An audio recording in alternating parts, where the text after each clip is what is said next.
Hello and welcome. Academia DCN channel में आप सब लोगों का स्वागत है। फ्रेंड्स, टुडे हम डिस्कशन करने जा रहे हैं salient features of the constitution of India. Bharat के संविधान की जो प्रमुख विशेषताएं हैं उनके बारे में हम चर्चा करने जा रहे हैं। तो चलिए इसके बारे में भलीभांति चर्चा करते हैं। तो आज the first point is Indian constitution with many sources. That means it is clear that the constitution of India is not an original document. It is not an original document, rather it has been derived from many of the sources. So it is not an original work, rather it is a blending work taking the best things from different sources. So what are the sources? Let us discuss. The sources of Indian Constitution. The first point is Government of India Act. What are the main features taken from the Government of India Act to the Constitution of India? Now, the federal scheme, office of the governor, the judicial structure, then public service commission like UPSC, and emergency provisions, as well as the administrative details. Administrative details were taken from Government of India Act. Simultaneously, the Indian Constitution imported a lot from the UK Constitution, the Constitution of Britain. So, what are these? Now, parliamentary form of government. Next, bicameralism, the idea of Lok Sabha and Rajya Sabha from the House of Lords and House of Commons. Then, idea of single citizenship. Next, the idea of rule of law, evidicis rule of law. Next, the institution of a speaker, the legislative procedures as followed in the parliament today. Legislative procedures, and another thing, the procedure established by law. Procedure established by this caption, this phrase is looking a little bit difficult. Let me clarify you in detail. The opposite of a procedure established by law is called due process of law. Due process of law. What is due process of law?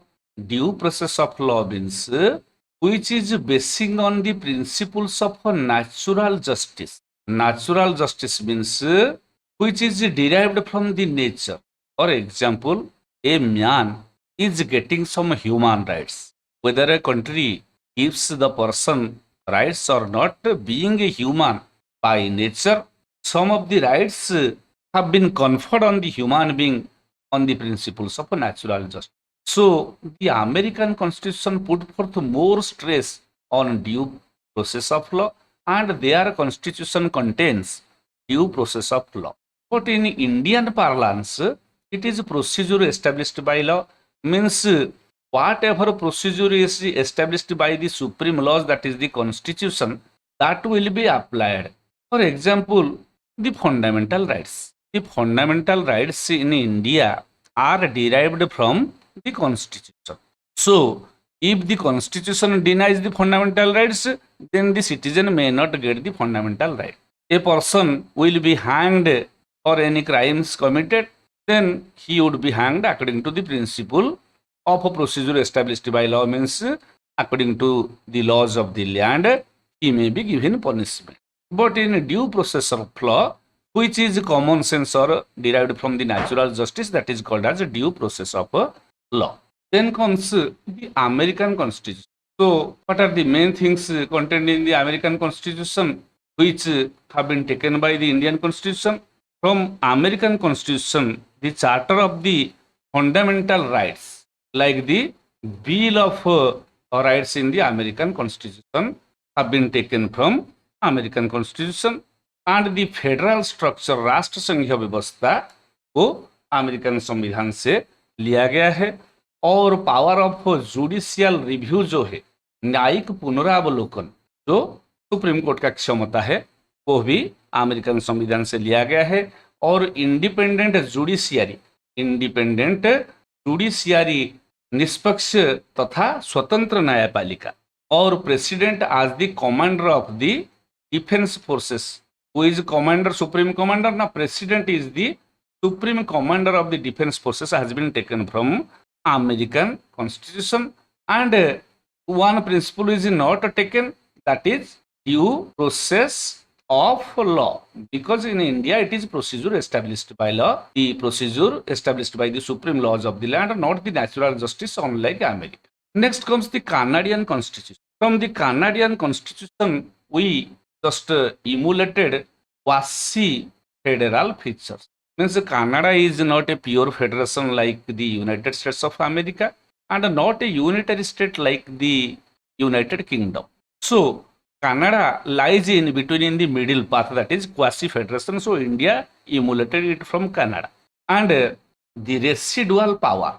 Residual power means the power which has not been mentioned in any of the distribution of a power list, and residual power is given to the center in India like Canada. But in American case, in the contrast, the residual power is given to the states in the United States of America. So from Canadian Constitution, we took these two things. One is the quasi-federal form of the government, and the second is the idea of residual powers. Then from Australian Constitution, we also indebted some of the things. Two things are important. First thing is freedom of trade and commerce. Freedom of trade and commerce within India and within different states. So it is the basic feature which has been taken from the Australian Constitution. And second thing is power of central legislature to make law on state list to honor any treaty. कोई भी treaty को सम्मानित करने के लिए, कोई भी treaty को कार्यकारी कराने के लिए राज्य के विषय के ऊपर भी केंद्र कानून बना सकता है। ये ऑस्ट्रेलियन संविधान से लिया गया। और आयरलैंड के संविधान से क्या लिया गया? आयरिश कॉन्स्टिट्यूशन से लिया गया DPSP, directive principles of state policy, जो कि राष्ट्रीय नीति निर्देशक सिद्धांत कहलाता है। और nomination of members to Rajya Sabha, जो राष्ट्रपति 12 राज्यसभा सदस्यों को मनोनीत करते हैं, वो लिया गया है आयरिश कॉन्स्टिट्यूशन से। और जो प्रेसिडेंट का इलेक्शन होता है, proportional representation by means of a single and transferable vote, president का जो इलेक्शन होता है, वो method of election of the president has been taken from the Ireland constitution और Irish constitution. From Weimar constitution of Germany we have taken the emergency provision, आपातकालीन जो व्यवस्था है उससे हम लिए हैं वेमर कॉन्स्टिट्यूशन ऑफ जर्मनी से। जापानीज और रशियन कॉन्स्टिट्यूशन से हम लिए हुए हैं क्या? Fundamental duty. तो हमारा ये जो संविधान में बहुत सारे संविधानों का योगदान है। There was an art of selection and modification of all the constitution. सब संविधानों का जो बेहतर चीज है भारत के संविधान में शामिल किया गया है। और अंबेडकर बोले थे there is nothing original in relation to the constitution because nobody can claim over the fundamental features of justice and other good things. So all the good things, all the better things, there is no copyright. So Ambedkar told that he ransacked almost 60 constitutions of the world. विश्व का करीबन 60 संविधान का उन्होंने किताब को पढ़े और पढ़ने के बाद वो और उनका जो ड्राफ्टिंग कमेटी बैठकर बेहतरीन चीज सब संविधानों में लिए और हमारा संविधान को समृद्ध बनाने के लिए कोशिश किया। अतः हमारा संविधान विभिन्न सूत्रों से अपना अच्छाई या जो लॉज है उसे आहरण किया है, ग्रहण किया है। Our constitution just accepted the good things of many constitutions all over the world. अब सेकंड पॉइंट को आते हैं। The second point speaks about the lengthiest our Indian constitution unlike other constitutions. For example USA constitution में पहले मात्र 7 article था और United kingdom की जो कॉन्स्टिट्यूशन है इसमें तो ये तो ऑन रिटन है, आप लोग जानते हैं। बाकी जो संविधान है भारत को छोड़ के दक्षिण अफ्रीका का संविधान, जो कि भारत का संविधान के हिसाब से आधा से भी कम है। तो भारत के संविधान जब मूलभूत रूप से पहले लागू हुआ ऑन 26 जनवरी 1950 में, तो उसी का कितने आर्टिकल था, कितना परिच्छेद था, मतलब कितना शेड्यूल था। तो हमारा संविधान में पहले 395 आर्टिकल्स थे और 8 शेड्यूल्स थे, जो कि आज काफी बढ़ गया है। इसके बारे में हम फिर अगले स्लाइड में चर्चा करेंगे। तो भारत का संविधान इतना बड़ा होने का कारण क्या है? ये बड़ा होने का कारण ये है कि भारत का जो ज्योग्राफिकल वास्टनेस है, भौगोलिक रूप से भारत बहुत बड़ा है और भारत का जो विविधता ये सर्वजन विदित है, सब लोग जानते हैं। भारत के डाइवर्सिटी के ऊपर ज्यादा जानने के लिए मैं आपको अनुरोध करता हूं कि मेरे द्वारा प्रस्तुत 6वीं कक्षा का सिविक्स के पहला चैप्टर जो है, इसका नाम है अंडरस्टैंडिंग डाइवर्सिटी, इसके ऊपर मैं वीडियो बनाया हूं, आप लोग कृपया उसे देखिए। तो भारत के विविधता के बारे में छोटे बच्चों को किस प्रकार शिक्षा दी जाती है, इसके बारे में आपको भली भांति जानकारी मिल जाएगी। और नेक्स्ट आता है the historical factors. Historical factors मतलब भारत में रेगुलेटिंग एक्ट से लेकर गवर्नमेंट ऑफ इंडिया एक्ट तक जितने ब्रिटिश सरकार के द्वारा कानून बना गया था, उनमें से गवर्नमेंट ऑफ इंडिया एक्ट सबसे बड़ा था। It was the biggest act, जो कि एक बिगेस्ट एक्ट था। इसीलिए ये गवर्नमेंट ऑफ इंडिया एक्ट को पहला फ्रेम रेफरेंस के रूप में हमारा संविधान लिया, इसलिए ये संविधान बड़ा हो गया। और भारत में केंद्र के लिए तथा राज्य के लिए एकमात्र संविधान है, single constitution for both union and the states. America में स्टेट के लिए अलग संविधान है और सेंटर के लिए अलग संविधान है, इसीलिए उनका संविधान मात्र 7 आर्टिकल। लेकिन भारत के जो संविधान है उसमें सब चीज को लिखाई करके रखा गया है, इसलिए ये संविधान बड़ा हो गया है। और our constitution makers wanted that everything should be written in black and white, ताकि बाद में कोई डाउट ना आए। इसीलिए सब चीज को सफेद कागज पर काली स्याही में लिख कर जाना चाहते थे, ताकि भविष्य के पीढ़ियों को कोई संदेह ना हो। और नेक्स्ट थिंग, इसका जो लॉजिकल रीजन है कि संविधान विधेयक सभा में सब वकील लोग बहुत थे, लीगल लुमिनरीज, जो कि कानून का विशेषज्ञ थे, मतलब विधिवेत्ता थे। तो वकील लोग तो कोई भी आसान चीज को कॉम्प्लेक्स बनाते हैं।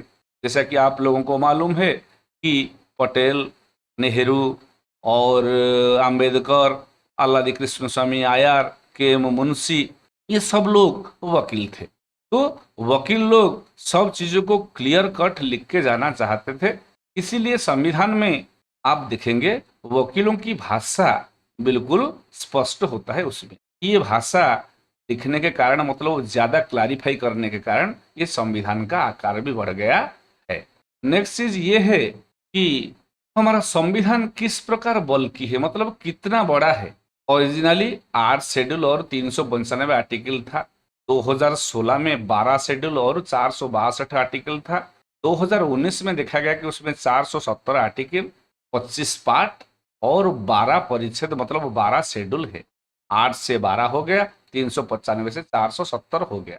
उसमें 20 आर्टिकल को काट दिया गया और एक पार्ट को काट दिया गया और मिलाया गया 95 आर्टिकल, 4 पार्ट, 4 शेड्यूल्स जोड़ा गया, 9, 10, 11, 12। हमारा संविधान विश्व का सबसे बृहत्तम संविधान बन गया है।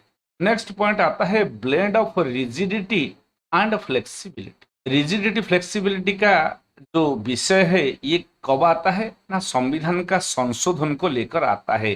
Regarding the amendment of the constitution, संविधान किस प्रकार संशोधन किया जा सकता है। तो जो संविधान संशोधन करने में अत्यंत आसान है उसे फ्लेक्सिबल कहा जाता है, इजी कॉन्स्टिट्यूशन। और जो संविधान को संशोधन करने में थोड़ा कठिनाई होता है, डिफिकल्ट प्रोसीजर है, उसे रिजिड संविधान कहा जाता है, या कठोर संविधान या कठिन संविधान कहा जाता है। लेकिन भारत ना रिजिड है ना फ्लेक्सिबल है, उन्होंने बीच का रास्ता, मिडिल पाथ निकाला है कि बिल्कुल आसान नहीं कि बिल्कुल जटिल नहीं। जटिल और आसान दोनों का मिला जुला रूप तो ये कैसा है। उदाहरण के तौर पर मैं आप लोगों को बता दूं कि the USA constitution is famous for a rigid constitution. USA constitution को संशोधन करना इतना आसान काम नहीं, लेकिन विपरीत में भारत का संविधान जो है वो बिल्कुल फ्लेक्सिबल नहीं कि बिल्कुल रिजिड नहीं। यूनाइटेड किंगडम की जो संविधान है, यूनाइटेड किंगडम मतलब ब्रिटेन के संविधान, वो बिल्कुल फ्लेक्सिबल है। यूएसए का संविधान बिल्कुल रिजिड है। इंडिया का संविधान मिडिल पाथ है। Some of the provisions are there which can be amended with simple majority 5 and 6 can be easily amended, whereas some of the amendments need special majority, मतलब 2/3 बहुमत जरूरत करता है। और कुछ ऐसे विषय है जैसा कि हमारा फेडरल फीचर और केंद्र राज्य के बीच जो सत्ता का आवंटन, जो क्षमताओं का बंटन हुआ है या बांटा गया है, वो अगर संशोधन हो तो इसके लिए संसद में 2/3 बहुमत पार्लियामेंट में जरूरत है, प्लस आप स्टेट्स, अगर अब भारत में 28 राज्य है तो 28 राज्यों में से कम 14 राज्य उसके ऊपर सहमति देने से ये संविधान संशोधन जो है पारित हो पाएगा, ये विधेयक पारित हो पाएगा। हमारा संविधान संशोधन को लिखा गया है, संविधान संशोधन का जो प्रोसीजर है वो धारा 368 में लिपिबद्ध है। नेक्स्ट चौथा फीचर आता है हमारा संविधान का फेडरल सिस्टम विथ यूनिटरी बायस। हमारा संविधान में राष्ट्र संघीय व्यवस्था है, लेकिन वो केंद्रीकरण की जो व्यवस्था उसमें भी सम्मिलित है। ये कैसा है कि भारत में दो प्रकार का जो व्यवस्था है, मतलब फेडरल फीचर तो है और यूनिटरी फीचर भी है। तो अब हम फेडरल फीचर क्या है इसके ऊपर चर्चा करते हैं। जैसा कि आप जानते हैं, जो कोई कंट्री फेडरेशन है वहाँ कम से कम 2 लेवल में गवर्नमेंट रहेगा, जैसा कि सेंट्रल लेवल में रहेगा और स्टेट लेवल में। भारत में भी ऐसा डुअल गवर्नमेंट है, division of power between 2 levels of government. और जहाँ पर फेडरलिज्म है वहाँ पर रिटन कॉन्स्टिट्यूशन या लिखित संविधान होना चाहिए, और संविधान थोड़ा कठोर होना चाहिए, रिजिड कॉन्स्टिट्यूशन होना चाहिए, और वहाँ पर इंडिपेंडेंट जुडिशरी मतलब निष्पक्ष तथा स्वतंत्र न्यायपालिका होना चाहिए। इंडिपेंडेंट एंड इम्पार्शियल जुडिशरी होना जरूरत है, भारत में है। भारत का संविधान में कुछ प्रोविजन है जो कि कठिन है, और ये लिखित संविधान है। और supremacy of the constitution, the constitution is supreme and sacrosanct, ये व्यवस्था भारत में है। इसीलिए हम कह सकेंगे भारत एक फेडरेशन है, एक फेडरल कंट्री है। लेकिन कुछ एकीकृत व्यवस्था है जो कि भारत को एक यूनिटरी स्टेट बनाता है। वो क्या है? भारत में सिंगल सिटीजनशिप, यूएसए में डबल सिटीजनशिप है। एक सिटीजनशिप उनका स्टेट के लिए, जो स्टेट में व्यक्ति निवास करता है, और दूसरा पूरे यूनाइटेड स्टेट्स के लिए, मतलब one citizen of the United states of America is carrying double citizenship, one for his state and another for the country. But in India, there is single citizenship, and in USA, the residuary power is with the states. But in India, the residuary powers are with the center. So this is showing the unitary feature. No right to territorial inviolability means Bharat में कोई भी राज्य केंद्र से अलग होकर नहीं जा सकते। Do not have the power to be separated from the Indian union, because in India the federation is a holding together type of federation. मतलब प्रशासन की सुविधा के लिए, शासन की सुविधा के लिए भारत देश को एक फेडरेशन बनाया गया है। इसीलिए हमारा आर्टिकल 1 में कहा गया है, India that is Bharat shall be A union of states. तो भारत के संविधान में कहीं पर फेडरल शब्द नहीं लिखा गया है। तो हमारा भारत में कोई भी राज्य केंद्र से अलग होकर, भारत राष्ट्र से अलग होकर नहीं जा सकते हैं। और यहाँ पर जो जुडिशियल व्यवस्था है, जो न्यायिक व्यवस्था, ये भी सिंगल यूनिफाइड जुडिशियरी है। जुडिशियरी एक सीढ़ी की भांति इसका सजावट है। तो अतः ये यूनिटरी फीचर को सूचित करता है। जो इमरजेंसी पावर होता है आर्टिकल 350, आर्टिकल 356 और आर्टिकल 3, ये नेशनल इमरजेंसी जब इम्पोज हो तो पूरा भारत एक एकीकृत राष्ट्र बन जाता है, तब तक फेडरल फीचर कोई काम नहीं करता है। कोई राज्य में अगर संविधान तंत्र में विफलता हो तो वही राज्य में राष्ट्रपति शासन धारा 356 के अंतर्गत जारी किया जाता है, तब तक वही राज्य के ऊपर पार्लियामेंट का हुक्म चलता है। और धारा 360 में आर्थिक आपातकालीन स्थिति की घोषणा होती है तो उस समय भी केंद्र का निर्देश को राज्य को अनुपालन करना अनिवार्य होता है। अतः ये इमरजेंसी पावर भारत को फेडरल नहीं बल्कि यूनिटरी स्टेट बना देता है। और जो अमेंडमेंट पावर है पार्लियामेंट का, उनमें से करीबन 80% of the amending power of the parliament can be done with simple majority और 2/3 majority, either half plus one और 2/3 मेजोरिटी। बहुत कम चीजों में राज्य का सहमति जरूरत पड़ता है। यहाँ तक कि कोई भी राज्य का जो सीमा को परिवर्तन करना, नाम परिवर्तन करना, पार्लियामेंट सिंपल मेजोरिटी में कर सकता है। तो इसी से स्पष्ट होता है कि centralized power of the parliament is there, and in amending also many of the amendments can be carried out solely by the parliament without reference to the state legislature.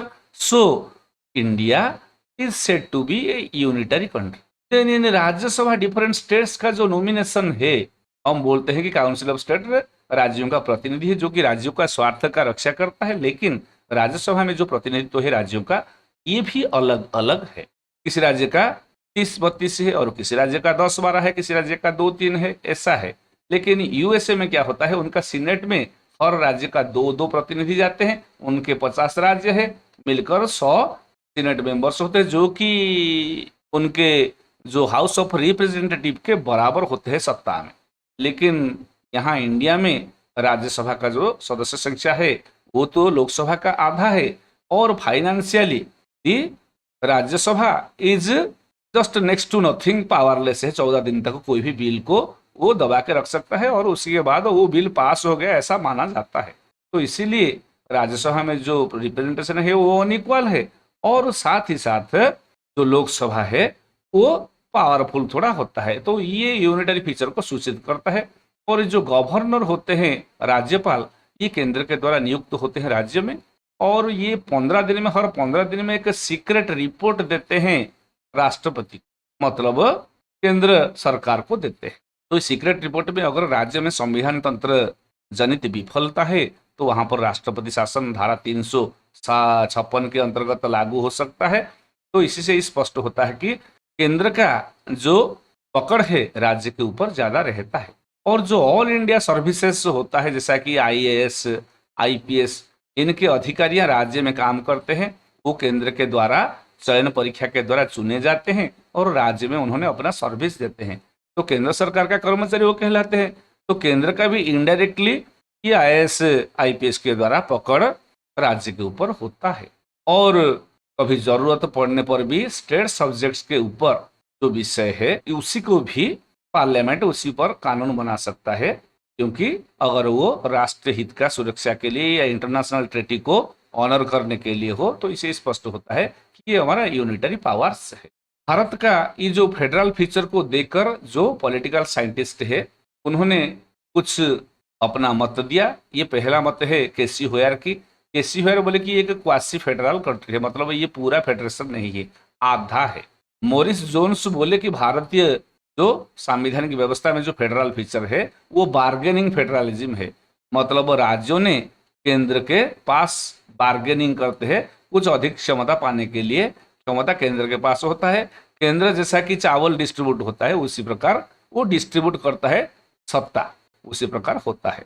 Next है cooperative federalism is told by Granville Austin, मतलब केंद्र राज्य का समवाय करके सही ढंग से शांतिपूर्ण उपाय से सत्ता का जो आवंटन एक दूसरे के साथ करते हैं। और सर आइवर जेनिंग्स बोले कि Indian federation is A federation with a strong centralising tendency. ये तो फेडरेशन राष्ट्रसंघीय व्यवस्था है, लेकिन साथ ही साथ ये केंद्रीकरण के तरफ ज्यादा झुकाव है। It has more slant towards A union दान टुवर्ड्स द फेडरेशन, मतलब ये ज्यादा एकीकृत राष्ट्र के तरफ इसका झुकाव है। तो अब आते हैं नेक्स्ट पॉइंट को।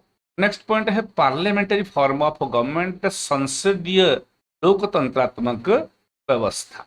ये व्यवस्था ब्रिटेन से लिया गया है, वेस्टमिनिस्टर मॉडल उसे कहा जाता है। इसमें क्या होता है कि पार्लियामेंट के पास जो कैबिनेट है, जो मंत्री परिषद है, वो उत्तरदायी है। ये वेस्टमिनिस्टर मॉडल है या ब्रिटिश मॉडल है। उसमें नॉमिनल और रियल एग्जीक्यूटिव रहते हैं।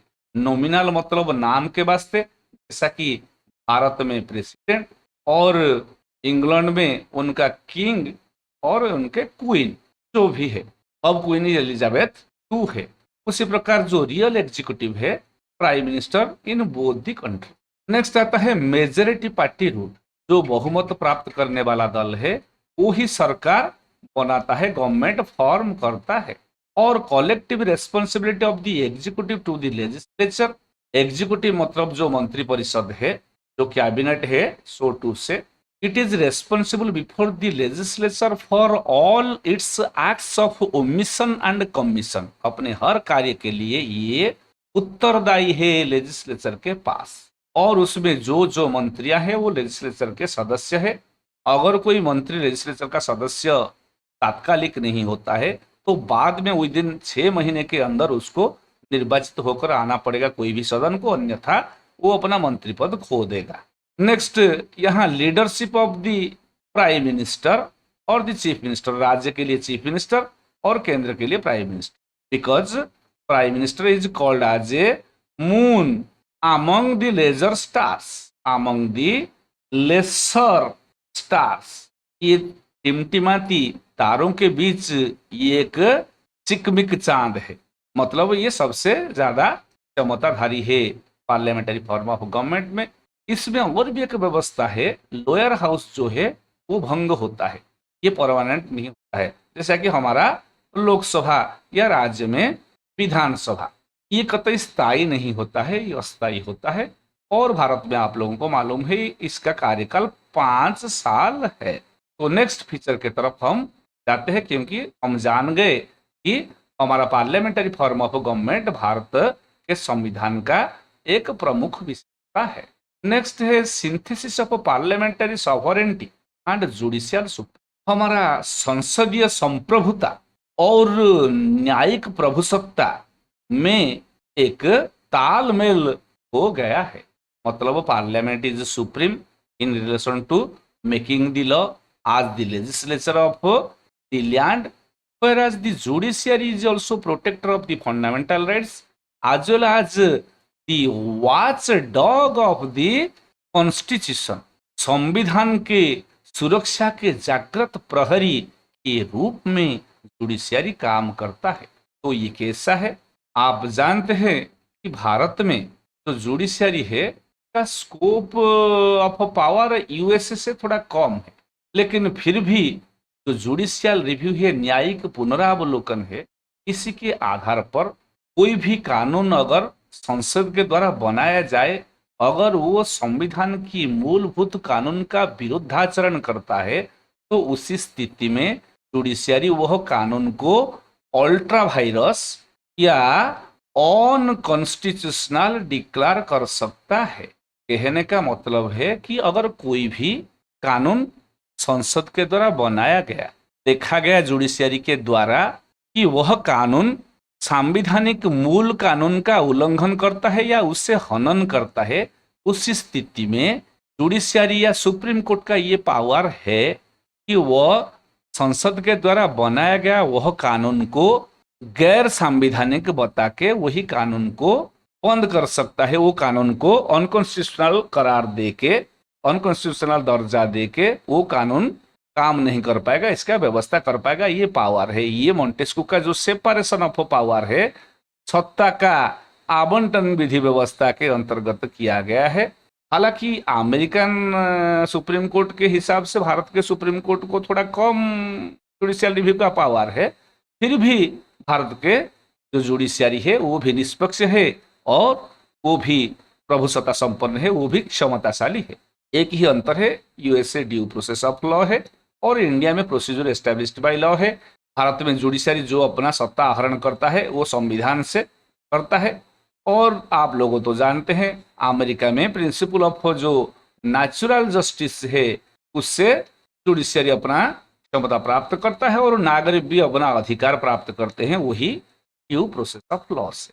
तो भारत में उसका सिंथेसिस है, दोनों शांतिपूर्ण सहावस्थान करते हैं, दोनों में जो पीसफुल को एग्जिस्टेंस है रहता है, कोई अपना दायरा को उल्लंघन करके दूसरे क्षेत्र के अंतर्गत नहीं जाता है। लेकिन हाल ही में अब आफ्टर 1990s आप लोग जानते होंगे कि जुडिशियरी थोड़ा जो व्यवस्थापिका है उसी के सत्ता प्रभु सत्ता के अंतर्गत कुछ भी पदक्षेप लेता है अच्छाई के लिए, जिससे हम बोलते हैं जुडिशियल एक्टिविज्म। लेकिन फिर भी अब जुडिशियरी और पार्लियामेंट जो है अपने अपने दायरे में कार्य करते हैं और बैलेंस ऑफ पावर को बिल्कुल बनाए रखते हैं, जो कि मोंटेस्क्यू के द्वारा उनके स्पिरिट ऑफ लॉ में कहा गया था। अब आता है integrated and independent judiciary, the seventh point. Integrated मतलब समन्वित या संगठित या एकीकृत। मतलब हमारा जो जुडिशियरी है वो एकीकृत है, वो एक सीढ़ी की भांति कार्य करता है, स्टेप्स है। और ये जुडिशियरी स्वतंत्र है और इम्पार्शियल भी है, निष्पक्ष भी है। कैसे है? हमारा जुडिशियरी एक सीढ़ी की भांति सजाया गया है। नीचे सबऑर्डिनेट कोर्ट्स है, judicial magistrate first class, JMFC, सब जज कोर्ट, और सब डिवीजन में sub divisional judicial magistrate court, state में स्टेट कोर्ट, राज्य में हाई कोर्ट, और पूरे भारत के लिए सुप्रीम कोर्ट है। Supreme court is the highest court of appeal. Supreme court is the guarantor of fundamental rights of the citizens. नागरिकों का मौलिक अधिकार का सुरक्षा कवच है सुप्रीम कोर्ट। और संविधान का भी गार्डियन है, संविधान का भी वो सेंटिनेल है, मतलब संविधान का जागृत प्रहरी है, संविधान का सुरक्षा करता है। तो ये हमारा जुडिशियरी जो है ये किसी के द्वारा प्रभावित नहीं होता है। जुडिशियल सिलेक्शन है जो अपेक्स कोर्ट में और हाई कोर्ट में, उसमें उनका जो कॉलेजियम है, ये कॉलेजियम व्यवस्था में उनका चयन होता है जजों का। तो इसमें एग्जीक्यूटिव या लेजिस्लेचर का बहुत कम प्रभाव है। तो जुडिशियरी का जो सैलरी ये सब है ये कॉन्स्टिट्यूटेड फंड ऑफ इंडिया में आता है। और जुडिशियल मेंबर्स जो जजेस थे उनका जो कंडक्ट है वो कभी चर्चा नहीं हो पाएगा पार्लियामेंट के, उनके ऊपर कोई चर्चा नहीं होगा। और उनको सत्ता से निकालने के लिए एक क्रिटिकल प्रोसीजर है जिसका नाम है इम्पीचमेंट। ये इम्पीचमेंट का सहारा लिया जाता है जो कि बहुत क्लिष्ट है। 2/3 बहुमत से दोनों सदन में पास होगा और पहला सदन में जब शुरुआत होगा एक ज्यादा सदस्य उसको पहले उपस्थापन करेंगे, दूसरे हाउस में उसका चर्चा होगा। तो ये डिफिकल्ट प्रोसेस जिसके बारे में हम आगे जाकर चर्चा करेंगे। इम्पीचमेंट प्रोसीजर जो है इसके द्वारा जजों को निकाला जाएगा। इसीलिए ये जज जो कि किसी के प्रति निडर होकर काम करते हैं और उनका सर्विस कंडीशन ये सब नॉन अफेक्टेड मतलब अफेक्टेड नहीं होता है। अतः हमारा निष्पक्ष न्यायपालिका और स्वतंत्र न्यायपालिका तथा संविधान के रक्षा कवच के रूप में काम करने वाले न्यायपालिका रहता है, जो कि नागरिक का मौलिक अधिकार का भी सुरक्षा करता है। अगर नागरिक का मौलिक अधिकार का हनन हो तो वो डायरेक्ट सुप्रीम कोर्ट धारा के अंतर्गत जा सकता है और सुप्रीम कोर्ट को आर्टिकल 32 के अंतर्गत जा सकता है केस करने के लिए और अपना जो खोया हुआ अधिकार है उसे पुनः प्राप्त कर सकता है। अब आता है फंडामेंटल राइट। फंडामेंटल राइट मतलब मौलिक अधिकार। मौलिक अधिकार हमें हमारा संविधान दिया है, क्योंकि हमारा इंडिया में आप लोग जानते हैं ये प्रोसीजर एस्टेब्लिश्ड बाय लॉ। जो संवैधानिक अधिकार हमें मिला है उसी के अनुसार हमको वही अधिकारों का सुरक्षा करना है। अगर वो अधिकार का हनन हो तो हम डायरेक्टली हाई कोर्ट या सुप्रीम कोर्ट को जा सकते हैं। हमारा जो अधिकार है फंडामेंटल राइट्स है उनका संख्या अब 6 है। संपत्तिगत अधिकार जो है वो आर्टिकल 300A में शामिल किया गया है। 44th कॉन्स्टिट्यूशनल अमेंडमेंट के बाद 44th कॉन्स्टिट्यूशनल अमेंडमेंट के बाद ये अधिकार मौलिक अधिकार ना होकर एक लीगल राइट बन गया है। अब हमारा 6 मौलिक अधिकार है।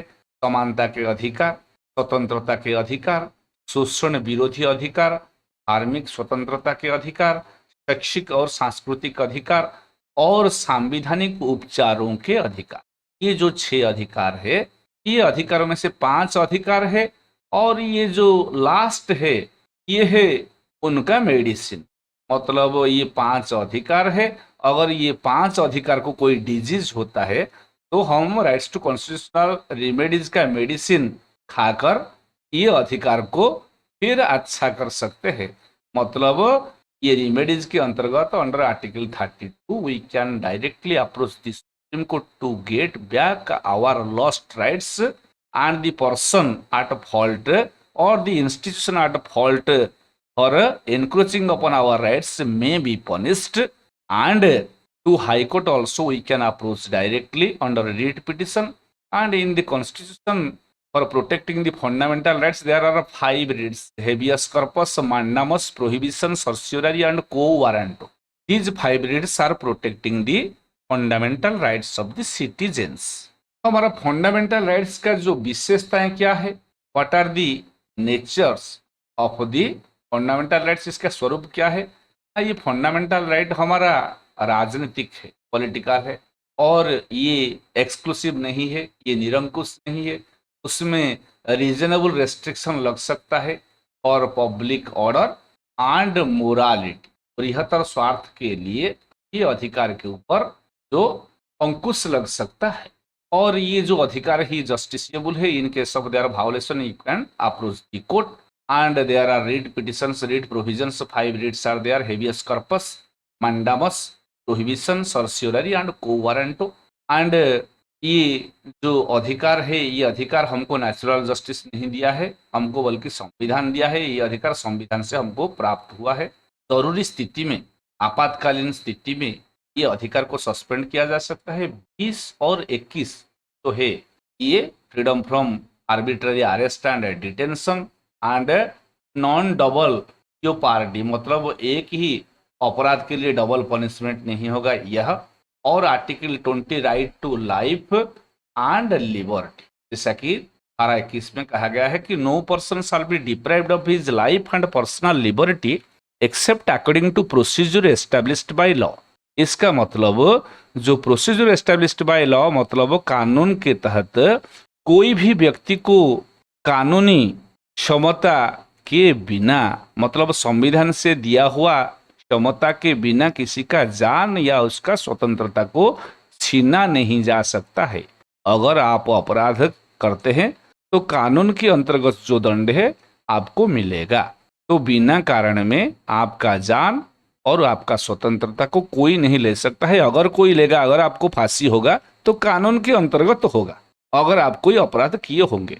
Anybody's life could be taken और anybody could be hanged for any crime activity according to the procedure established by law. कानून के द्वारा जो विधि व्यवस्था बनाया गया है उसी के अंतर्गत लिया जाएगा, और ये संविधान से आहरण किया गया है। नेक्स्ट आता है directive principles of state policy. हमारा संविधान में आप जानते हैं जो फंडामेंटल राइट है ये जस्टिसिएबल है। जस्टिसिएबल का मतलब ये हमारा न्याय सिद्ध है। अगर इनका कोई हनन हो तो हम रिट पिटिशन कर सकते हैं, लेकिन हमारा संविधान प्रणेताओं ने सोचे कि सिर्फ राजनीतिक जो अधिकार है उसके द्वारा नहीं है, क्योंकि आप जानते हैं fundamental rights are political in nature. इसके साथ साथ सोशल और इकोनॉमिक राइट्स भी जरूरी है, क्योंकि अंबेडकर बोले थे without social and economic rights political rights are meaningless, इनका कोई मूल्य नहीं है।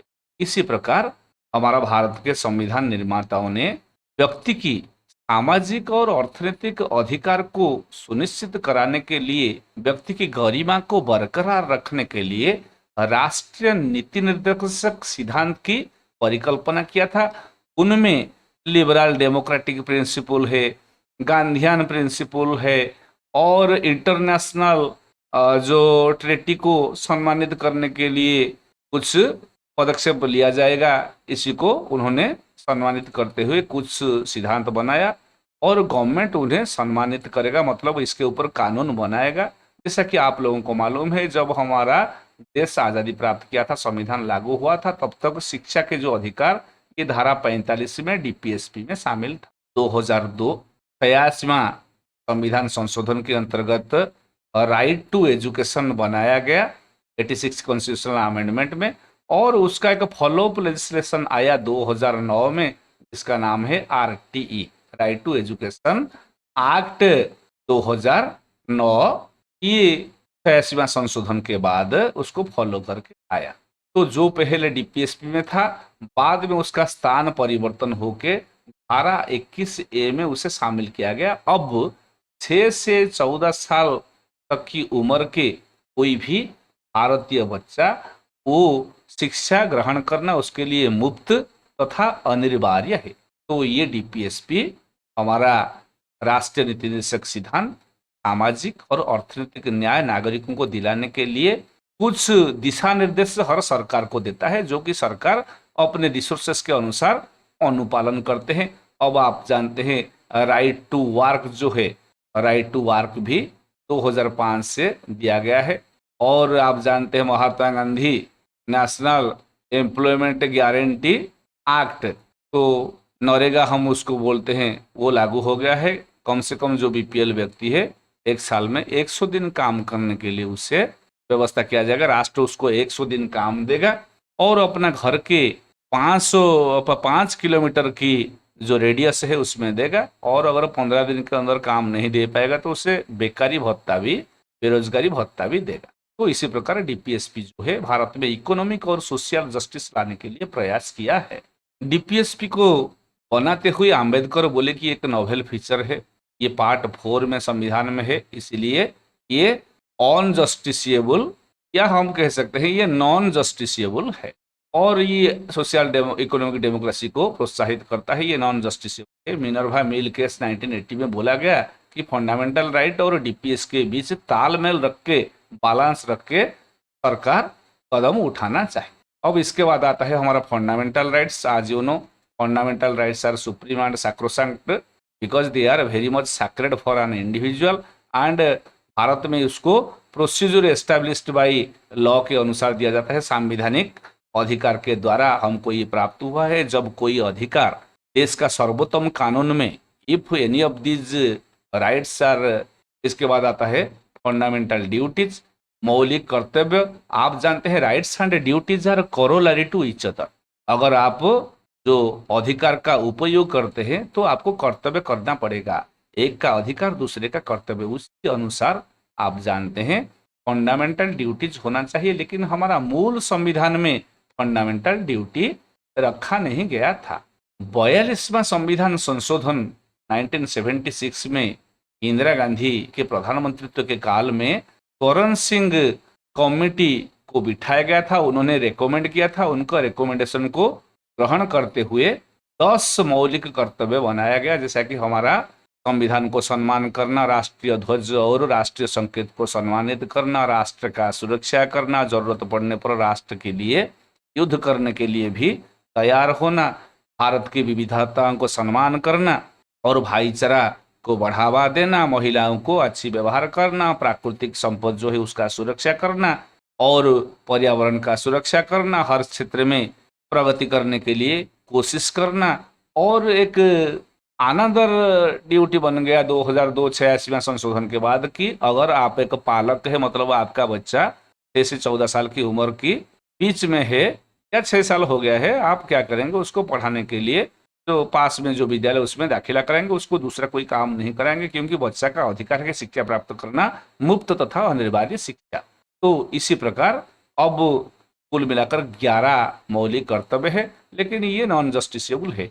उसको भाग 4A आर्टिकल 51A में रखा गया है। ये फंडामेंटल ड्यूटीज है।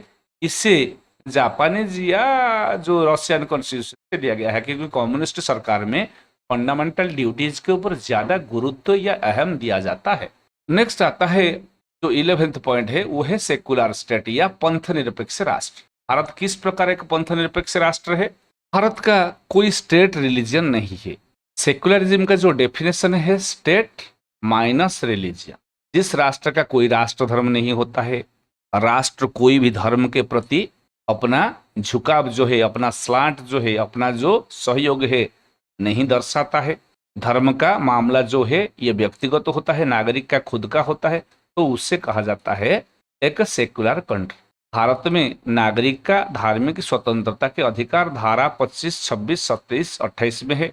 नागरिक का अपना धार्मिक संस्थान को मैनेज करना और धर्म के लिए टैक्स नहीं देना, ये भी अधिकार है। रिलीजियस फ्रीडम तो है, आप जानते हैं, नो टैक्स फॉर रिलीजियन है। और नागरिक कोई भी धर्म का प्रचार प्रसार करता है तो वो करने का उसका अधिकार है, लेकिन राष्ट्र कोई धर्म के मामले में शामिल नहीं होना चाहिए। इसी को स्पष्ट करते हुए हमारा संविधान तो सेकुलर था, लेकिन सेकुलर शब्द का इस्तेमाल हमारा संवैधानिक उद्देशिका में नहीं हुआ था। संविधान के जो उद्देशिका वहां पर नहीं हुआ था। तो 42वां संविधान संशोधन 1976 में ये सेकुलर वार्ड को संविधान की प्रियम्बुल में ऐड किया गया। The word had been added in the preamble of the Constitution in 42nd Constitutional Amendment in 1976। हमारा भारत में जो सेकुलरिज्म है वो है पॉजिटिव सेकुलरिज्म। पॉजिटिव सेकुलरिज्म का मतलब होता है कि राष्ट्र धर्म के मामले में दखल अंदाजी तो नहीं देता है। जब नागरिक का मौलिक अधिकार का धर्म के नाम पर हनन होता है तो राष्ट्र जरूर ये नागरिक का अधिकार का सुरक्षा के लिए आगे आकर उसका अधिकार को सुरक्षित करेगा और धार्मिक मामलों में भी दखल अंदाजी दे सकता है। उसका उदाहरण है हमारा हिंदू धर्म में जो अनटचेबिलिटी के अनुसार हिंदू धर्म में जो उच्च जात के लोग हैं वो नीच जात के लोगों के प्रति अस्पृश्यता का अनुपालन करते हैं, लेकिन हमारा संविधान बनने के बाद धारा 17 में रखा गया कि अनटचेबिलिटी इज ए क्राइम। जो कोई अनटचेबिलिटी का अनुपालन करेगा, बाद में एक फॉलो प्लेस आया 1955 में protection of civil rights act और 1989 में prohibition of caste atrocities act. इसी के अनुसार कोई भी अगर जात पात की व्यवस्था, छुआछूत की व्यवस्था को लागू करे तो उसे जेल और जुर्माना दोनों भरना पड़ेगा। तो अतः हमारा ये जो सेकुलरिज्म का ये उदाहरण है। भारत दूसरे सेकुलर कंट्री के साथ ना जाके अपना जो peculiar type of secularism which is called as positive secularism उसे डेवलप किया है। नेक्स्ट क्या है ना, यूनिवर्सल अडल्ट फ्रेंचाइज। आप जानते हैं right to vote is a greater right for every citizen. तो भारत में 18 साल या उससे ज्यादा उम्र वाले लोग जो है वोट दे पाते हैं, उन्हें कहा जाता है सिटीजन। तो सिटीजन है वो वोट देते हैं, तो भारत में नागरिक का अधिकार है। और ये जो अधिकार है जात पात धर्म क्षेत्र ये सबको छोड़ के व्यक्ति का आर्थिक स्थिति को ना देखते हुए कोई भी व्यक्ति वोट दे पाएगा जिसको 18 साल है। पहले ये 21 साल था, बाद में परिवर्तित करके उसको 18 साल बना दिया गया है। 61st कॉन्स्टिट्यूशनल अमेंडमेंट 1980 से 18 साल बनाया गया है। नेक्स्ट आता है single citizenship in India. Unlike America there is single citizenship both for the centre as well as the state. Bharat में राज्य तथा केंद्र दोनों के लिए एक सिंगल सिटीजनशिप है। और भारत आप लोग जानते हैं एक इंद्रधनुष राष्ट्र है। यहाँ विभिन्न जात पात धर्म के लोग रहते हैं। यहाँ पर कास्ट कॉन्फ्लिक्ट होता है, रिलीजियस राइट होता है और भाषा के बीच भी संघर्ष होता है। बावजूद उसके भारत एक बेहतरीन इंद्रधनुष राष्ट्र बन के यूनिटी इन डाइवर्सिटी बना के रहा है। भारत एक बहुत बढ़िया राष्ट्र है क्योंकि यहाँ पर विविधताओं में एकता विराजमान है या उसे लाया गया है। और इसके साथ साथ कुछ इंडिपेंडेंट बॉडी है। ये जो इंडिपेंडेंट बॉडी जैसा कि आप लोग जानते हैं controller and auditor general of India और election commission, union public service commission, state public service commission, ये सब जो स्वतंत्र संस्थान है स्पेशलाइज्ड एजेंसी, उनका सिक्योरिटी ऑफ टेन्योर है। मतलब वो काम करेंगे निष्पक्ष होकर, निरपेक्ष होकर और उनका जो सर्विस कंडीशन है वह कोई परिवर्तन नहीं कर सकता है। वो बिना कोई बाधा में, बिना कोई डर के वो निष्पक्ष होकर काम करेंगे। और उनका जो सैलरी और एक्सपेंडिचर वगैरह उनका ऑफिस का ये कंसोलिडेटेड फंड चार्ज होगा। तो इनको ऐसे स्वतंत्र बनाया गया है ताकि वो अपने काम को सही ढंग से कर पाएंगे। जैसा कि आप जानते हैं यूनियन पब्लिक सर्विस कमीशन जो IAS और IPS ये सब बड़े बड़े पोस्ट का रिक्रूटमेंट करता है। स्टेट पब्लिक सर्विस कमीशन भी PCS का रिक्रूटमेंट करता है। इलेक्शन कमीशन भारत में वोट कराता है और कंट्रोलर ऑडिटर जनरल तो भारत का जितना एक्सपेंडिचर होता है ये एक्सपेंडिचर का भी वो क्रम रखते हैं, कैसा खर्च होता है उसका ऑडिट करते हैं और उसको पार्लियामेंट के सामने पेश करते हैं। ये कुछ स्पेशलाइज्ड एजेंसी है। और भारत का जो इमरजेंसी प्रोविजन मतलब भारत में जब आपातकालीन स्थिति आए तो नेशनल इमरजेंसी होता है। नेशनल इमरजेंसी अंडर आर्टिकल 352 इसमें बिल्कुल भारत एकीकृत राष्ट्र बन जाता है, भारत एक यूनिटरी स्टेट बन जाता है। और जो कोई राज्य में संवैधानिक तंत्र विफलता हो तो वहां पर धारा 356 लागू होता है। फाइनेंशियल इमरजेंसी होने से धारा 360 लागू होता है। धारा 356 लागू होने से वही संपृक्त राज्य में राष्ट्रपति शासन जारी किए बाद पार्लियामेंट वह राष्ट्र के ऊपर कोई कानून बनाता है, सो वही राज्य के ऊपर कानून बनाता है। और ये भी लिखा गया है कि transformation of the political system from federal to unitary during जब राष्ट्रीय आपातकालीन स्थिति घोषणा होता है धारा 352 के अंतर्गत, तो पूरा भारत एक यूनियन बन जाता है वो विदाउट बिकमिंग ए फेडरल। तो ये हमारा संविधान में इमरजेंसी भी है जो कि यूएमआर कॉन्स्टिट्यूशन जर्मनी से लाया गया है। और अब आता है 3 टायर गवर्नमेंट। 3 टायर गवर्नमेंट का मतलब केंद्र में केंद्र सरकार सेंट्रल गवर्नमेंट, राज्य में राज्य सरकार, और क्षेत्र में लोकल गवर्नमेंट। ये लोकल गवर्नमेंट 2 प्रकार के हैं, एक है रूरल एरिया के लिए और एक है अर्बन एरिया के लिए। रूरल एरिया के लिए रूरल लोकल सेल्फ गवर्नमेंट और अर्बन एरिया के लिए अर्बन लोकल सेल्फ गवर्नमेंट बनाया गया है। यह अपना क्षेत्र में काम करते हैं, ग्रामीण तथा शहरी क्षेत्र। इसके द्वारा क्या होता है, डिवोल्यूशन ऑफ पावर होता है, पावर का शेयरिंग होता है, पावर शेयर होता है। ये पावर शेयर के द्वारा क्या होता है कि निर्णय जो है जल्दी लिया जा सकता है और लोगों का बेहतर अच्छाई भी हो सकता है। भारत के संविधान का 73वां और 74वां 73 एंड 74 कॉन्स्टिट्यूशनल अमेंडमेंट 1992 में ही दिया गया है। उसमें विलेज पंचायत और नगर पालिका का निर्माण हुआ। इसमें भारतीय संविधान में part 9A schedule 11 and 12 of the constitution दिया गया है। आज भारत में करीबन बहुत सारे राज्यों में ग्राम पंचायत काम कर रहा है और स्थानीय प्रतिनिधि जो है लोगों की समस्या का तुरंत सुलझाकर एक बढ़िया विधि व्यवस्था को बनाए रखते हैं और लोगों का प्रगति भी होता है। कोऑपरेटिव सोसाइटीज, ये कोऑपरेटिव सोसाइटी इतना इम्पोर्टेंट नहीं है, फिर भी इम्पोर्टेंट है क्योंकि आप जानते हैं हमारा जो धारा 19 है भारतीय संविधान के, उसके अनुसार नागरिक का अधिकार है कोई भी एसोसिएशन बनाने का, ये फंडामेंटल राइट है। तो आप कोऑपरेटिव सोसाइटी बना सकते हैं। कोऑपरेटिव सोसाइटी मतलब समवाय के द्वारा जो नागरिक है अपना हित का ख्याल रख सकता है और अपना गुट का हित का भी ख्याल रख सकता है। कोऑपरेटिव सोसाइटी बनने का और प्रमोशन करने का डीपीएसपी में भी स्पेशल प्रोविजन है आर्टिकल 43B में। और हमारा संविधान में पार्ट 9B में the cooperative society article 243ZH to 243ZT ये रखा गया है। और 97th कॉन्स्टिट्यूशनल अमेंडमेंट 2011 में कोऑपरेटिव सोसाइटी को संवैधानिक दर्जा दिया गया है और उनको सुरक्षित भी रखा गया है। मतलब कोऑपरेटिव सोसाइटी कौन बनाते हैं, जो गरीब लोग हैं वो तो अकेला कोई कदम लेकर सक्सेसफुल हो पाएंगे या नहीं हो पाएंगे, गरीबी मिटा पाएंगे नहीं मिटा पाएंगे, डाउट है। अगर वो लोग सब मिल जाते हैं और मिलकर वो कोई पदक्षेप या कोई भी स्टेप लेते हैं तो ये सफल होता है, क्योंकि cooperative approach is the best approach, community approach is the best approach. Next देखते हैं क्रिटिसिज्म ऑफ द कॉन्स्टिट्यूशन। हमारा संविधान का जो कुछ क्रिटिसिज्म, क्या क्या क्रिटिसिज्म किया गया है। हमारा संविधान का पहला क्रिटिसिज्म है, it is a borrowed constitution.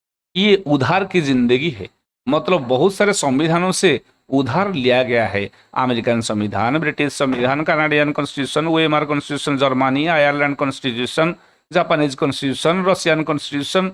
तो ये जो बोरोड कॉन्स्टिट्यूशन है, आम्बेडकर ने बोले थे कि कोई व्यक्ति ऐसा नहीं बोल पाएगा कि ये मेरा कॉपीराइट है।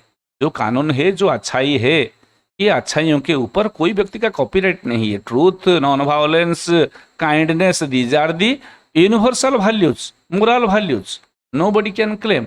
तो कोई अगर अच्छा एक पॉइंट बनाया है तो उसे लेने में कोई खराबी नहीं है, लेकिन भारत का संविधान विभिन्न सूत्रों से आहरण करने के बाद उसको एक बोरोड कॉन्स्टिट्यूशन कहा जाता है एक क्रिटिसिज्म में। और कुछ विधिवेत्ता बोलते हैं कि ये 1935 एक्ट का एक कार्बन कॉपी है। क्यों कहते हैं? क्योंकि जो डिटेल एडमिनिस्ट्रेटिव प्रोविजन है भारतीय संविधान का, ये 1935 एक्ट से लिया गया था। और कुछ संविधान विधेयक सभा के सदस्य बोलते हैं ये ऑन इंडियन और एंटी इंडियन कॉन्स्टिट्यूशन है, मतलब भारतीय का इसमें नहीं है, बिल्कुल ये ब्रिटिश का म्याड इमोल्यूशन है, मतलब ब्रिटिश संविधान का ये बिल्कुल इमोलेट किए हैं, इसको बिल्कुल उसका पीछे पीछे जाकर कानून बनाए हैं। भारत के मिट्टी का खुशबू इसमें नहीं आता है, ये ब्रिटिश बैंड का जो शब्द है यहाँ आता है, भारत का म्यूजिक का कोई शब्द भी यहाँ सुनाई नहीं देता है, ऐसा बोले हैं ये क्रिटिस। नेक्स्ट है ऑन गांधीयन कॉन्स्टिट्यूशन। हालांकि गांधी जी का जो कुटीर उद्योग है और stoppage of intoxication formation of Panchayati Raj system, ये सब है गांधी जी का नियम में। लेकिन फिर भी गांधी जी का जो प्रमुख विचार है, उनका फिलोसफी, उससे ज़्यादा गुरुत्व नहीं दिया गया है। जैसा कि जो हमारा माइक्रो प्लानिंग और एजुकेशन सिस्टम, ऐसे व्यवस्था गांधी जी जो कहते थे, उनका जो ओपिनियन था, उनका आइडियोलॉजी को ज़्यादातर इमुलेट ना करने के कारण उसको गांधी जी के अनुयायी ने बोलते हैं ये ऑन गांधीयन कॉन्स्टिट्यूशन। और इसका साइज बड़ा है, ये तो आप लोग मानेंगे, क्योंकि आज 470 आर्टिकल बन गया है और 12 शेड्यूल बन गया है। और केसी होयर और सर आइवर जेनिक्स बोलते हैं it is the paradise of lawyers, क्योंकि ये लॉयर के लिए हेवन है, स्वर्ग है, क्योंकि लॉयर लोग ही उसे समझेंगे। कोई आम आदमी को भारत के संविधान अगर आप देंगे, वो कुछ समझ में नहीं आएगा उसको, क्योंकि ये संविधान ही इतना बड़ा है। और इस संविधान की जो भाषा है वो भी क्लिष्ट है। No person shall be deprived of his life and personal liberty except according to procedure established by law, article 21। इसको समझने के लिए कानून का ज्ञान होना चाहिए। और the state shall not deny any citizen equality before law और equal protection of law within the territory of India, article 14, right to equality. इसको देखकर what is equality before law and equal protection of law, ये जो कानून की दांव पेंच भाषा, ये वकील लोग ही समझ पाएंगे। इसीलिए ये संविधान वकीलों का भाषा बोलता है, बहुत सारे संवैधानिक विशारद बोलते हैं। तो हमारा जो संविधान है, चाहे हम उसे क्रिटिसाइज करें, चाहे हम उसे अच्छा बोले, लेकिन ये संविधान हमारा है। तो now friends, the mind map of salient features of the constitution of India, please be attentive. So now our point of discussion is Indian Constitution is formulated from many sources. So first is Government of India Act 1935. Then the parliamentary system is taken from United Kingdom's Constitution, Germany Constitution, emergency provisions, Canadian Constitution, quasi-federal system, Russian Constitution, fundamental duties, Irish Constitution, DPSP, and United States of America's Constitution, judicial review and fundamental rights. And also we take some of the provisions from Australian Constitution. So these are the sources of Indian Constitution. Then another feature of Indian Constitution is it is very bulky, it is very big. Originally 395 articles and 8 schedules were there, which are just on the increasing order. So now the provisions of Indian Constitution in terms of salient features. So we are discussing regarding the salient features of Indian Constitution. So first, it is bulky and derived from many resources. Then it is rigid as well as flexible. It is a blend of rigidity and flexibility. Here federalism also is there, federal principles, but strong uniting or unitary tendencies are there. Parliamentary form of democracy is on the vogue in India now. In India, there is independent and integrated judiciary. Fundamental rights are just addressed to the citizens. Directive principles of state policy is the guiding principle to different governments to work towards welfare state activities, and fundamental duties are there for the citizens implemented in 42nd constitutional amendment, having 10 fundamental duties, which have been increased to only 11 fundamental duties after the constitutional amendment of 86th amendment of 2002. And next principle is secularism. Secularism means pantha nirapekshata. Then universal adult franchise, single citizenship is there in India, and some independent bodies like UPSC and other autonomous bodies are there, like comptroller and auditor general of India. So these are the basic features of Indian Constitution. Now the Constitution of India also later on adopted the democratic decentralization of a 3-tier government, means at the central level, at the state level, as well as at the local level. So 3 levels governments, respective governments are there to work out their own assigned activities according to the injunctions issued by the Constitution. Then cooperative societies are there, which are getting also constitutional sanctions. Now the criticism of Indian Constitution on the basis of the mind map. First is the Constitution of India is on Indian Constitution. Nothing Indian is there. It is a purely borrowed constitution from different constitutions of the world, and it is the paradise of the lawyer.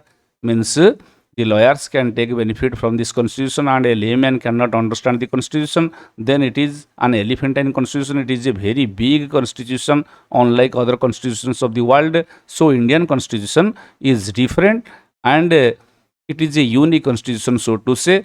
These are some of the basic features of the constitution. So next we are proceeding towards discussing the recapitulatory questions, the MCQs. So friends, the first question is, which one of the following is not a salient feature of the Constitution of India? The written constitution and supremacy of the constitution. No, it is not the right answer. Quasi-federal structure, it is also right. And then committed judiciary means judiciary is independent and impartial. So the judiciary is not a committed judiciary, it is impartial and independent judiciary. So bit C is the right answer, which is not a salient feature of the constitution. It is the right answer. Then the Indian constitution is an unwritten constitution, a written constitution largely based on the Government of India Act 1935, a gift of a British Parliament. Indian constitution is a written constitution, but based on largely the parts of 1935 Act. It is true, but the right answer is a written constitution. Indian constitution is a written constitution. The third question is, the second schedule of the Constitution of India does not contain the provisions as to who among the followings. इन चारों में से कौन सा second schedule में जो लिखा गया है वो नहीं है? सेकंड शेड्यूल में क्या नहीं है? द प्रेसिडेंट है, speaker of house of people है, the controller and auditor general है, चेयरमैन यूपीएससी नहीं है. So beat D is the right answer. Next question is, consider the following statements. The salient feature of the constitution provides for. हमारा संविधान का जो प्रमुख विशेषताओं में से क्या व्यवस्था किया गया है संविधानों में? Single citizenship for the whole India, पूरे भारत के लिए एक ही नागरिकत्व. Strictly federal form of government, unique blend of rigidity and flexibility. इनमें कौन सही है? उनमें 1 और 3 सही है, क्योंकि single citizenship is there as well as unique blend of rigidity and flexibility is there. India is not strictly a federal form of government, it is a federal government with strong uniting tendency. So strong uniting tendency is there, unitary features are there. So this constitution is not purely federal constitution as it is prevalent in the United States of America. Next question is, consider the following statements with reference to secularism in India. Bharat में जो पंथ निरपेक्षता है उसके हिसाब से ये जो स्टेटमेंट दिया गया है उसे चर्चा कीजिए. Secularism means that the state has no recognised religion of the state. Right, ये सही है. Secularism means that the state treats all the religions equally. ये भी ठीक है. Secularism means that the state regulates the relation of man with God. राष्ट्र का धर्म के साथ नाता है और नागरिक व्यक्ति या ईश्वर का जो संबंध है उसको तय करता है राष्ट्र. ये जो उत्तर है ये उत्तर सही नहीं है, ये गलत है. अतः उनमें से करेक्ट कौन कौन है? 1 और 2 करेक्ट है. So beat B is the right answer. Next question is, which one of the following pairs is not correctly match? Language 8th schedule, the form of oath और affirmation 2nd schedule, allocation of seats in Council of States 4th schedule, and provision as to disqualification on the ground of proved misbehavior and incapacity, and in 10th schedule regarding the provision is related with anti-defection. So it is defection related schedule, so it is also right. The wrong is 2nd schedule, which contains oath and affirmation. Actually it is contained in the 3rd schedule. So this B point is wrong. Match the column. Emergency provisions have been brought from which country? Now from Germany to Weimar Constitution. Fundamental rights, United States of America. Parliamentary system, United Kingdom. And directive principles of state policy, Irish Constitution. So next question is, in the Constitution of India, the term federal appears in the preamble, Part 3 of the Constitution, Article 368, none of these. Actually, in Indian Constitution, friends, federal word does not appear even once, because in Article 1 it is written that India, that is Bharata, shall be a union of states. So nowhere federal word is written, but the power sharing arrangement is done according to the principles of federalism for convenience. Due to the partition of the country, the constitution made India a holding together type of federation in which the union cannot be destructed by the states. States may be destructed, but union cannot be destructed. Next question is, Indian federal structure is inspired by which model of country given below? Bharat का जो federal feature है ये कौन सी country के द्वारा ज़्यादा प्रभावित है? ये यूएस के द्वारा ज़्यादा प्रभावित नहीं है, क्योंकि यूएसए प्योर फेडरेशन है, स्विट्जरलैंड प्योर फेडरेशन है, रूसिया तो भी फेडरेशन है। हम कानाडियन फीचर से जो क्वासी फेडरेशन व्यवस्था को लाए हुए हैं। So Canada is the right answer. Which of the following is not a feature of Indian constitution? Written constitution हमारा है, ये सही है। हमारा फेडरलिज्म भी है, ये भी सही है। जुडिशियल रिव्यू हमारा संविधान में व्यवस्था है, ये भी सही है। कि जो सोवरेंटी ऑफ द पार्लियामेंट व्यवस्था है, ये इंडियन सिचुएशन में नहीं है, क्योंकि इंडिया में सॉवरेन है कौन ना? सॉवरेन लॉ है। Constitution is supreme and sacrosanct and the constitution declares popular sovereignty. तो Indian constitution is supreme and sacrosanct. It is the document made by the people. In Britain, in United Kingdom, as you know, the parliament is supreme or sovereign, but in India it is the constitution is supreme and sovereign. It is the law which is supreme and sovereign. So thank you, friends. Now the recapitulated questions have been completed. I think you might have understood my concept. I also request you, friends, to subscribe to my channel. The name of my channel is Academia DCN, so that I could be inspired to produce more and more videos. Thank you, friends. Thank you very much.